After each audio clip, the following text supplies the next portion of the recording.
Hello my dear friend and my dear student, मेरे इस YouTube channel में आप सभी लोगों का स्वागत है। मैं आप लोगों को इसमें अंतर्राष्ट्रीय संबंध और राजनीति, इंटरनेशनल रिलेशंस एंड पॉलिटिक्स पढ़ा रहा हूं। और इसके अंतर्गत पिछले वीडियो मैंने आप लोगों को राष्ट्रीय हित से अवगत कराया था। इस वीडियो के अंतर्गत मैं आप लोगों को शक्ति संतुलन, बैलेंस ऑफ पावर के बारे में बताने जा रहा हूं। इस वीडियो के अंतर्गत मैं आपको शक्ति संतुलन की परिभाषा, शक्ति संतुलन का अर्थ, विशेषताएं और शक्ति संतुलन की मान्यताएं इत्यादि से अवगत कराऊंगा। तो आइए चलते हैं, जानते हैं कि शक्ति संतुलन होता क्या है। What is balance of power. जैसा कि अंतरराष्ट्रीय राजनीति की एक महत्वपूर्ण मान्यता है, महत्वपूर्ण सिद्धांत है शक्ति संतुलन, बैलेंस ऑफ पावर का। तो बैलेंस ऑफ पावर का अर्थ होता है, यानी कि शक्ति संतुलन का अर्थ होता है कि सभी राज्यों के बीच शक्तियां समान रूप से बनी रहें। शक्तियां जो होती हैं वो समान रूप से बनी रहें। कोई एक पक्ष या एक से अधिक राज्य इतना शक्तिशाली न होने पाए कि दूसरे राज्य को दबा दे या दूसरे राज्य को प्रभावित कर दे। कहने का आशय यह है कि यदि कोई राज्य इतना शक्तिशाली हो जाएगा तो वह दूसरे राज्य पर हमला कर सकता है और दूसरे राज्य के लिए संकट उत्पन्न हो सकता है। तो इस तरह से शक्ति संतुलन का अर्थ होता है साम्यावस्था की स्थिति। शक्ति संतुलन का अर्थ क्या होता है? साम्यावस्था की स्थिति। यह साम्यावस्था क्या होती है? इक्विलिब्रियम, जिसको हम कहते हैं साम्यावस्था की स्थिति। शक्ति संतुलन का अर्थ होता है साम्यावस्था की स्थिति। साम्यावस्था का मतलब स्थिर अवस्था में रहे, न बहुत उतार और चढ़ाव, बहुत उतार चढ़ाव की प्रक्रिया न हो, बल्कि गतिहीन रहे, स्थिर रहे, साम्यावस्था में रहे। तो जब राज्यों की शक्तियां साम्यावस्था में रहती है, यानी कि स्थिर रहती है, तब किसी प्रकार का संकट उत्पन्न नहीं हो पाता है। यानी कि एक राज्य दूसरे राज्य से संघर्ष नहीं कर पाता है, संघर्ष करने से बचते हैं, क्योंकि सभी राज्य समान रूप से शक्तिशाली होते हैं। संघर्ष कब होता है? जब एक राज्य अधिक शक्तिशाली होता है, एक राज्य कम शक्तिशाली होता है। तो इस प्रकार शक्ति संतुलन का अर्थ होता है साम्यावस्था की स्थिति, अर्थात सभी राज्य समान रूप से शक्तिशाली रहें। शक्ति का वितरण इस प्रकार से हो कि कोई दूसरा राज्य दूसरे राज्य को अपने अधीन न कर सके, यानी कि अधीनता की स्थिति न हो पाए, दूसरे राज्य को दबाने की स्थिति न हो, दूसरे राज्यों को दबाने की स्थिति उत्पन्न न हो। सभी राज्य समान रूप से शक्तिशाली रहें। और ये जो शक्ति संतुलन होता है, यह शक्ति संतुलन विभिन्न समझौते के द्वारा संपादित किया जाता है, विभिन्न संधियों के द्वारा संपादित किया जाता है। यानी कि शक्ति संतुलन की स्थापना जो होती है विभिन्न संधियों और समझौते के द्वारा होती है, और विभिन्न देशों के बीच संधियां होती हैं, समझौते होती हैं, और सभी देश इस संधि और समझौते का पालन करते रहते हैं, तभी अंतर्राष्ट्रीय व्यवस्था के अंतर्गत शक्ति संतुलन स्थापित हो पाता है।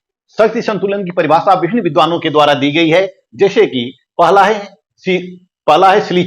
स्लीचर का कहना है कि शक्ति संतुलन व्यक्तियों तथा समुदायों की सापेक्ष शक्ति की ओर संकेत करता है। सापेक्ष शक्ति, यानी कि इनका क्या कहना है कि शक्ति जो होती है सभी राज्यों के बीच या सभी व्यक्तियों के बीच सापेक्ष होती है, यानी कि कोई अधिक शक्तिशाली नहीं होता है।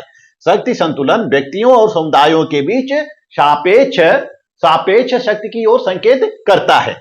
जैसे कि दो व्यक्ति समान रूप से शक्तिशाली होते हैं तो वो संघर्ष नहीं करते हैं, क्योंकि जानते हैं कि हम इसको परास्त नहीं कर पाएंगे, वे एक दूसरे को परास्त नहीं कर पाएंगे। तो ऐसी स्थिति में वो संघर्ष करने से बचते हैं। यही स्थिति राज्यों की होती है। जब दो राज्य समान रूप से शक्तिशाली होते हैं तो वो संघर्ष करने से बचते हैं। संघर्ष किस स्थिति में होता है? जैसा कि हमने बताया कि जब एक कमजोर राष्ट्र होगा, एक शक्तिशाली राष्ट्र होगा, तब शक्तिशाली राष्ट्र कमजोर राष्ट्र को दबाने का प्रयत्न करेगा, तब संघर्ष की स्थिति उत्पन्न हो जाती है। जैसा कि क्लाड महोदय का कहना है कि शक्ति संतुलन एक ऐसी व्यवस्था है जिसमें विभिन्न स्वतंत्र राष्ट्र अपने आपसी शक्ति संबंधों को बिना किसी बड़ी शक्ति के हस्तक्षेप के स्वतंत्रता पूर्वक संचालित करते हैं। यानी कि शक्ति संतुलन की स्थिति क्या होती है कि जब दो राष्ट्र या दो से अधिक राष्ट्र अपने शक्ति संबंधों को स्वतंत्रता पूर्वक पालन करते हैं, बिना किसी हस्तक्षेप के। कोई राष्ट्र में हस्तक्षेप नहीं करता है, कोई बड़ी शक्ति हस्तक्षेप नहीं करती है, तब वह स्थिति जो होती है शक्ति संतुलन की स्थिति होती है। वही फे महोदय का कहना है कि शक्ति संतुलन का अर्थ है राष्ट्रों के परिवार के सदस्यों की शक्ति की न्यायपूर्ण तुल्यभारिता, जो किसी राष्ट्र को दूसरे राष्ट्र पर अपनी इच्छा लादने से रोक सके। यानी शक्ति शक्ति संतुलन का अर्थ क्या है कि राष्ट्रों के परिवार, यानी कि जो ये पूरा विश्व है और विश्व में जितने भी राष्ट्र हैं, इन विश्व में जितने भी राष्ट्र हैं, इनके बीच तुल्य भारिता होनी चाहिए, यानी कि सभी राष्ट्र समान रूप से शक्तिशाली होना चाहिए ताकि एक राष्ट्र दूसरे राष्ट्र के ऊपर अपनी इच्छाएं लाद न सके। वहीं अर्नेस्ट हास शक्ति संतुलन के 8 अर्थ बताते हैं। यह 8 अर्थ बताते हैं। अर्नेस्ट हास का कहना है कि जो शक्ति संतुलन है वो साम्यावस्था की स्थिति है। शक्ति संतुलन साम्यावस्था की स्थिति है, यानी कि राष्ट्र राज्यों में शक्ति के समान वितरण से उत्पन्न साम्यावस्था की स्थिति है। जब सभी राष्ट्रों में समान शक्ति वितरण होता है तो उस स्थिति को साम्यावस्था की स्थिति कहेंगे, और वही साम्यावस्था की स्थिति शक्ति संतुलन होती है। अर्नेस्ट हास कहते हैं कि जो दूसरा अर्थ होता है वह असमान शक्ति वितरण से उत्पन्न साम्यावस्था की स्थिति होती है, यानी कि जब विभिन्न राष्ट्रों के बीच असमान शक्ति का वितरण होता है तब जो कमजोर राष्ट्र होता है तो वह अन्य राज्यों की बराबरी करने के लिए अन्य राज्यों से तुलनात्मक रूप से अपनी शक्तियां बढ़ाने का प्रयास करता है। यानी कि जब पूरे विश्व में शक्ति का असमान वितरण होता है, तो जब शक्ति का असमान वितरण होता है तो उसमें कोई राष्ट्र बहुत अधिक शक्तिशाली होता है, कोई राष्ट्र कम शक्तिशाली होता है। तो जो कम शक्तिशाली होते हैं वह शक्ति पाने का प्रयत्न करते हैं ताकि वह शक्तिशाली राष्ट्र के समकक्ष आ सके। तो जब वह शक्तिशाली राष्ट्र के समकक्ष आ सकेंगे तो यह स्थिति शक्ति संतुलन की स्थिति हो जाती है। अर्नेस्ट हास का कहना है कि जब एक राष्ट्र राज्य का वर्चस्व उत्पन्न हो जाता है, यानी कि जब पूरे विश्व में एक राष्ट्र राज्य का वर्चस्व उत्पन्न हो जाता है तो उनके वर्चस्व को दबाने के लिए, उसके वर्चस्व को समाप्त करने के लिए दूसरी राष्ट्र राज्य ताकत का उदय होता है, यानी कि दूसरे शक्ति का उदय होता है। और तब जब दूसरी शक्ति पैदा हो जाती है, दूसरी शक्ति उत्पन्न हो जाती है, तब वह साम्यावस्था की स्थिति उत्पन्न हो जाती है। अर्नेस्ट हास का कहना है कि जो शक्ति संतुलन है वह स्थिरता, वह शांति प्रदान करने वाली अवस्था है, यानी कि शक्ति संतुलन के द्वारा सभी राष्ट्र साम्यावस्था में रहते हैं। सभी राष्ट्र के जो संघर्ष होते हैं, जो युद्ध की स्थिति होती है, वह स्थिर होती है, और सभी राष्ट्र शांति पाने का प्रयत्न करते हैं, क्योंकि शांति के वातावरण में ही राष्ट्र का विकास हो सकता है। सार्वभौमिक विकास कब हो सकता है? शांति के वातावरण में हो सकता है। वही अर्नेस्ट हास फिर कहते हैं कि जो 5वीं अवस्था होती है वह अस्थिरता व युद्ध से ग्रस्त अवस्था से मुक्ति पाने के लिए सभी राष्ट्र शक्ति संतुलन के लिए प्रयत्न करते हैं। यानी कि एक राष्ट्र या कुछ राष्ट्र अधिक शक्तिशाली होते हैं, वह अपने कमजोर राष्ट्रों को दबाना चाहते हैं और संघर्ष की स्थिति उत्पन्न हो जाती है, युद्ध की स्थिति उत्पन्न हो जाती है, अराजकता की स्थिति उत्पन्न हो जाती है। तो इस सारी स्थिति को समाप्त करने के लिए जो कमजोर राष्ट्र होते हैं वह भी शक्ति पाने का प्रयत्न करते रहते हैं, वह भी अपनी शक्ति को मजबूत करने का प्रयत्न करते रहते हैं ताकि उनकी भी शक्तियां, जो शक्तिशाली राष्ट्र हैं, उन राष्ट्रों से समान हो जाए। और जब उन राष्ट्रों से समान हो जाएगी तभी विश्व में शांति स्थापित हो सकेगी, तभी अराजकता से मुक्ति स्थापित हो सकेगी, और तभी स्थिरता का वातावरण उत्पन्न हो सकेगा। अर्नेस्ट हास शक्ति संतुलन का 6ठा अर्थ बताते हैं कि यह पावर पॉलिटिक्स का दूसरा नाम है। शक्ति की राजनीति का दूसरा नाम है, क्योंकि प्रत्येक राज्य शक्ति प्राप्त करना चाहता है। जैसा कि मॉर्गनथाउ का कहना है कि अंतरराष्ट्रीय राजनीति प्रत्येक राजनीति की तरह शक्ति संघर्ष की राजनीति है।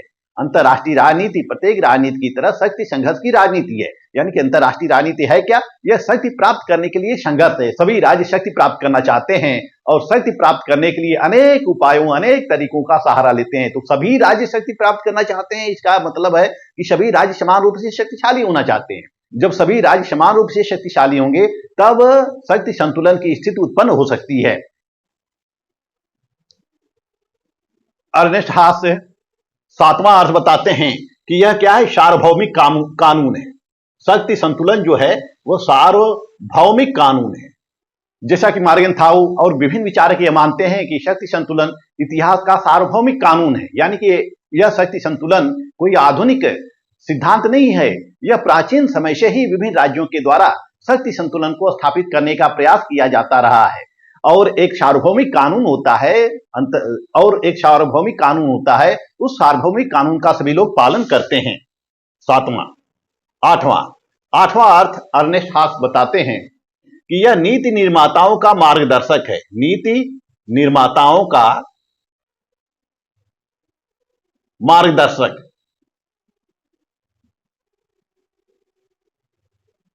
यह नीति निर्माताओं का मार्गदर्शक है।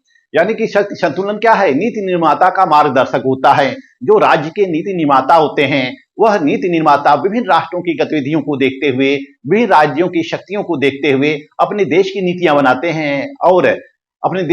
बनाते हैं और शक्ति प्राप्त करने के प्रयत्न करते हैं। यानी कि अपने देश को शक्तिशाली बनाने के लिए विभिन्न संसाधनों को इकट्ठा करते हैं और विभिन्न संसाधनों के द्वारा अपने देश की शक्ति में वृद्धि करते हैं, ताकि कोई दूसरा राज्य उन पर आक्रमण न कर दे या दूसरा राज्य उनको अधीन न कर दे, या फिर संघर्ष की स्थिति में वह दूसरे राष्ट्र से टक्कर ले सके। तो इस तरह से जो शक्ति संतुलन होता है वह नीति निर्माताओं का मार्गदर्शक होता है। तो विभिन्न विद्वानों की ये परिभाषाएं दी गई हैं और इनके अनुसार शक्ति संतुलन क्या है? साम्यावस्था की स्थिति है। वहीं जॉर्ज श्वार्ज़ेनबर्गर कहते हैं, जॉर्ज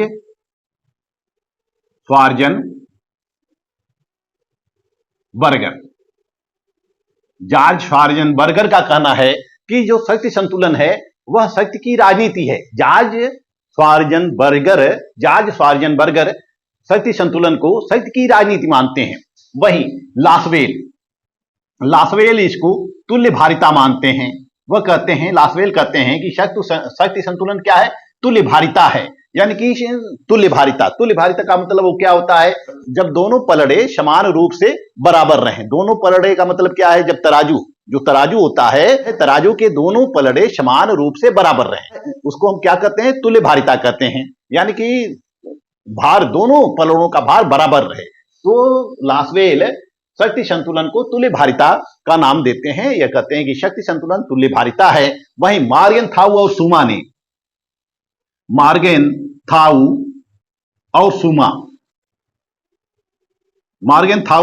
ने शक्ति संतुलन को व्यवहार के सार्वभौमिक कानून का नाम दिया है। इनका कहना है कि शक्ति संतुलन राज्य व्यवहार के सार्वभौमिक कानून है। शक्ति संतुलन क्या है? कि राज्यों के द्वारा जो व्यवहार में लाया जाता है, जो कानून व्यवहार में लाया जाता है, वही सार्वभौमिक कानून है। इस तरह से हम देखते हैं कि शक्ति संतुलन का आशय विभिन्न राज्यों के मध्य शक्तियों के समान वितरण से है, जिससे कि दुर्बल राज्यों को शक्तिशाली राज्यों के वर्चस्व से बचाया जा सके और किसी अन्य राज्य या राज्यों के अन्य समूहों के द्वारा शक्ति वर्धन किए जाने की स्थिति में अन्य राज्यों द्वारा संश्रय के माध्यम से उसका विरोध किया जा सके। संश्रय यानी कि समझौते के माध्यम से उसका विरोध किया जा सके, ताकि राज्य या राज्यों की समूह की शक्ति को नियंत्रित किया जा सके। राज्यों की समूह की शक्ति को नियंत्रित किया जा सके। जैसे हम देखते हैं कि अमेरिका ने 1949 में नाटो का गठन किया और इस नाटो में विभिन्न देश सम्मिलित हो जाते हैं। द्वितीय विश्व युद्ध के बाद जो शीत युद्ध की स्थिति उत्पन्न होती है, तो शीत युद्ध की स्थिति में रूस को चुनौती देने के लिए, रूस को चैलेंज देने के लिए अमेरिका ने नाटो का गठन किया 1949 में, और नाटो में विभिन्न देशों को सम्मिलित किया, जैसे कि फ्रांस था, इंग्लैंड था, नॉर्वे था, कनाडा था, इटली, स्पेन आदि विभिन्न देश नाटो में सम्मिलित थे। नाटो में विभिन्न देश सम्मिलित थे। तो यह अपने को शक्तिशाली बनाना चाहता था। अमेरिका अपने को शक्तिशाली बनाना चाहता था, तो अकेले तो यह विभिन्न राष्ट्रों से लड़ नहीं सकता था, या रूस से यह अकेले मुकाबला नहीं कर सकता था। इसलिए विभिन्न अपने मित्र राष्ट्रों को मिलाकर यह एक सैन्य संगठन स्थापित किया, जिसका नाम क्या था? नाटो। 1949 में इसने गठन किया। अब जब अमेरिका 1949 में नाटो का गठन कर लेता है, तो इसके प्रत्युत्तर में रूस यानी कि रसिया ने भी 1954 में वार्सा पैक्ट का गठन किया। वार्सा पैक्ट का गठन किया। इस वार्सा पैक्ट में विभिन्न देश सम्मिलित होते हैं, जैसे कि पोलैंड होता है, हंगरी होता है, रोमानिया, बुल्गारिया, चेकोस्लोवाकिया इत्यादि देश शामिल होते हैं इस वार्सा पैक्ट में। तो इसका जवाब देने के लिए इसने क्या गठित किया? रूस ने वार्सा पैक्ट का गठन किया। तो हम देखते हैं कि एक तरफ अमेरिका कुछ देशों को लेकर शक्तिशाली बनना चाहता था, तो वहीं दूसरी तरफ इसकी शक्ति को कमजोर करने के लिए, इसको नियंत्रित करने के लिए रसिया ने भी कुछ देशों के साथ मिलकर वार्सा पैक्ट का गठन किया। इस तरह से हम देखते हैं कि दोनों गुटों की शक्तियां क्या हो गई थी? संतुलित हो गई थी। तो शक्ति संतुलन का असर यही होता है कि यदि कोई एक राष्ट्र शक्तिशाली हो जाता है तो उस राष्ट्र के प्रत्युत्तर में एक राष्ट्र या कुछ राष्ट्रों का समूह कुछ राष्ट्रों के समूह उस राष्ट्र का प्रतिरोध करें, यानी कि कुछ राष्ट्र मिलकर इतना शक्तिशाली हो जाएं कि उस एक राष्ट्र का टक्कर ले सके। तो इस तरह से हम देखते हैं कि जो शक्ति संतुलन होता है, शक्ति संतुलन इस तरह से हम देखते हैं कि जो नाटो और सीटों का गठन, जो नाटो और वार्सा पैक्ट का गठन हुआ था, वह एक तरह से क्या था, शक्ति संतुलन ही था। एक तरह से वह शक्ति संतुलन ही था। तो शक्ति संतुलन के अंतर्गत शक्तियों का समान वितरण होता है। यदि एक राष्ट्र शक्तिशाली हो जाता है तो उसके प्रत्युत्तर में कुछ राज्य या एक राज्य इतना शक्तिशाली होता है कि उसका मुकाबला कर सके, यानी कि शक्तियों का समान वितरण सुनिश्चित किया जा सके, या फिर विश्व में साम्यावस्था की स्थिति उत्पन्न हो सके, यानी कि विश्व को संघर्ष से बचाया जा सके। शक्ति संतुलन के द्वारा ही विश्व को संघर्ष से बचाया जा सकता है। आइए अब देखते हैं शक्ति संतुलन की विशेषताएं। पामर और परकिंस ने शक्ति संतुलन की 7 विशेषताएं बताई हैं। पहली विशेषता है तुल्य भारिता। यह तुल्य भारिता क्या होती है, यानी कि संतुलन। तुल्य भारिता का मतलब क्या होता है, संतुलन। जिस तरह से हम देखते हैं कि जो तराजू होता है, तराजू के 2 पलड़े होते हैं और दोनों साम्यावस्था की स्थिति में बराबर होते हैं, यानी कि तुल्य भारिता। तुल्य यानी कि तुला का मतलब तराजू, भारिता का मतलब दोनों पलड़े का भार बराबर हो, दोनों पलड़ों का भार बराबर हो। तो शक्ति संतुलन के अंतर्गत 2 राज्यों के मध्य या 2 गुटों के मध्य शक्तियां समान रहती हैं। जैसे हमने अभी बताया कि नाटो और वार्सा पैक्ट का गठन होता है। एक तरफ अमेरिका शक्तिशाली होता है, दूसरी तरफ सोवियत संघ रूस शक्तिशाली होता है। तो जब दोनों देशों की शक्तियां समान होती है तो उसको हम तुल्य भारिता कहते हैं। तो शक्ति संतुलन के अंतर्गत विभिन्न राष्ट्रों के मध्य तुल्य भारिता की स्थिति देखी जा सकती है। दूसरा है राज्यों द्वारा प्रयास।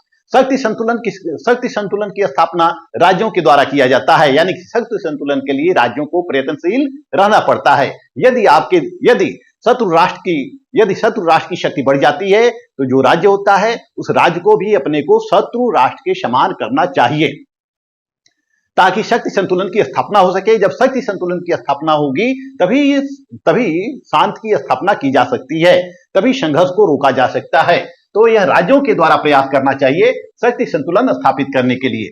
यथापूर्व स्थिति को बनाए रखना। पामर और परकिंस कहते हैं कि शक्ति संतुलन की विशेषता होती है यथापूर्व स्थिति को बनाए रखना। यथापूर्व स्थिति यानी कि जो जैसी स्थिति है उसी स्थिति में सभी लोग रहें।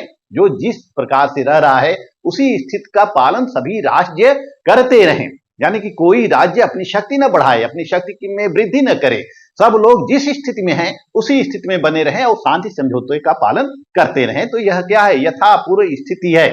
शक्ति संतुलन क्या है, यथापूर्व स्थिति को बनाए रखने की नीति होती है। पामर परकिंस का कहना है कि जो पूर्ण शक्ति संतुलन होता है वो तो असंभव होता है। इनका कहना है कि पूर्ण शक्ति संतुलन स्थापित नहीं किया जा सकता है।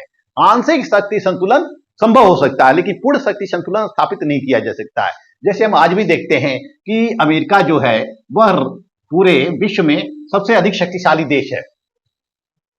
अमेरिका पूरे विश्व में सबसे अधिक शक्तिशाली है। वहीं 1991 के पहले रूस भी बहुत अधिक शक्तिशाली था, जब रूस विभिन्न राज्यों में विखंडित नहीं हुआ था। वर्तमान में हम एक ध्रुवीय व्यवस्था में रह रहे हैं, यानी कि जो सुपर पावर है वर्तमान में अमेरिका ही है। तो पामर और परकिंस का कहना है कि पूर्ण शक्ति संतुलन असंभव है। पूर्ण शक्ति संतुलन कभी स्थापित नहीं किया जा सकता है, आंशिक संतुलन स्थापित किया जा सकता है। पामर और परकिंस कहते हैं कि यह वस्तुनिष्ठ है और व्यक्तिनिष्ठ दोनों है। वस्तुनिष्ठ है और व्यक्तिनिष्ठ दोनों है, अर्थात यह राज्यों के द्वारा भी प्रयास किया जाता है। राज्य अपने उद्देश्यों को ध्यान में रखकर शक्ति संतुलन की स्थापना करते हैं और राज्य के जो नेता होते हैं वह नेता अपने राष्ट्रीय हितों को ध्यान में रखकर शक्ति संतुलन की स्थापना करते हैं।